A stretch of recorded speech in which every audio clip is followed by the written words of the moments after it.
let's bring in Brigadier Dr. Vijay Sagar, who's joining us here on the broadcast. Thank you very much, Brigadier, for speaking to us here on Mirror Now. Your assessment now of the situation, because we've seen one Indian student who's lost his life in Kharkiv just a short while back this morning. In fact, obviously it's becoming more and more dangerous every day.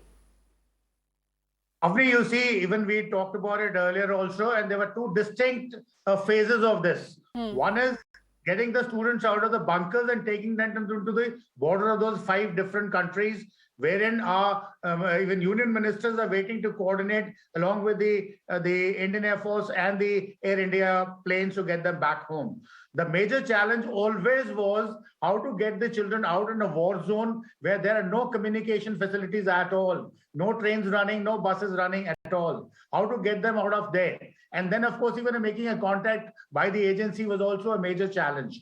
Now, probably there was some movement available, and Mr. Naveen took that probably to go to the border, and maybe because of it could be a collateral damage by the accidental fire, or it could be, I don't even believe Ukrainians. I'm told he was entering a train and he was thrown out because they were told that the Ukrainian is the first preference. And even yesterday we heard about a girl being dragged by with a hair on the border, I think with Hungary probably, when she was going to cross over. So obviously it means Ukrainian authorities, whoever are working, Ukrainian people have got no concern about other guys, maybe racial or misogynist or whatever you're going to call it. But definitely Indians are suffering. So this is the time Indian government has to do something to sort of do that. Maybe some kind of a leverage over Ukraine.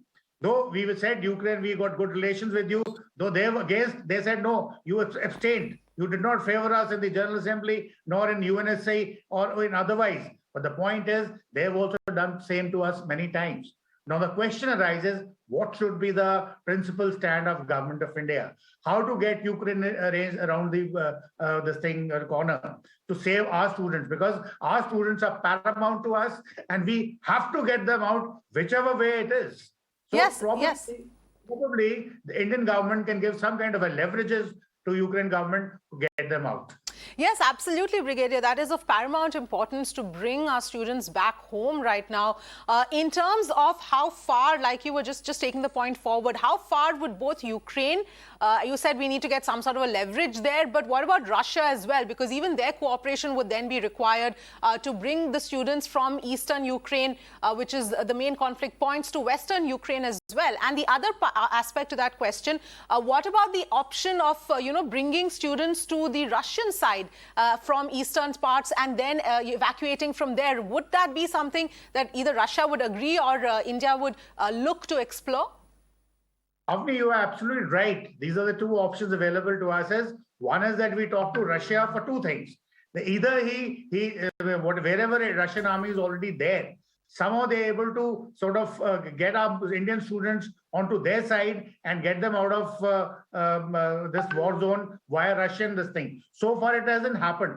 But the other thing which is more plausible is that Ukraine is in a great need of medical supplies and other humanitarian assistance, because there are problems. So we can put some containers on the border over there and tell them in lieu of this, please get all your all Indian students out in specialized transport, special buses, special trains, and get them onto the western side into those 5 countries. That would be one way. And at that time, India could also speak to Russia that probably whichever train or bus which is containing Indian students can have an Indian flag or some other identification marks or some kind of escorts. Please make sure that your troops on ground, whether Russians or Ukrainians, do not interfere with them, do not fire at them, and Ukrainian officials facilitate movement of these people across the border on the 5 sides. Now let's see what Modi government does, or even Mr. Jaishankar, who's a very, very career diplomat, absolute brilliant gentleman. He knows what is to be done. I'm sure one such thing or some sort of thing would come. But remember, the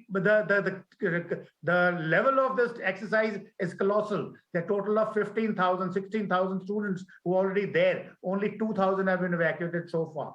So it is that colossal level of exercise which needs to be carried out, and it is a very, very difficult and a mammoth task, because in a war zone, collateral damage can be there. But then there have been cases in the past wherein in a war zone, to get the foreigners out, we had some kind of a ceasefire for a limited period of time so that those people move out. So that kind of a diplomacy will have to be worked out with both the countries, that is USSR, Russia, as well as your Ukraine, and sort of, the boys can be, girls can be evacuated from there in time. Yes, in fact, that was going to be my next question, Brigadier, in terms of how plausible is a ceasefire for, a limited amount of time to at least ensure that the students get away from the conflict zone, whether both the sides would even agree to something like that, especially Russia at this point in time. The other part is, of course, talks are on. Of course, the first round was inconclusive. They will be renewed. But while talks are going on, typically we do see that, the conflict, the aggression sort of tapers down during that time. But that is really not happening. It's just increasing at this point. Absolutely right. You see, the first round of talks was inconclusive, and second one, which is, I think, in progress or maybe going to be starting shortly, now they have to put a lot of leverage. So that is the time Russia is hell-bent on pressurizing Ukraine in a big way. So this is the time probably even Russians or Ukrainians will not be, bothered about the Indian students' welfare, because that probably would be a last priority for them.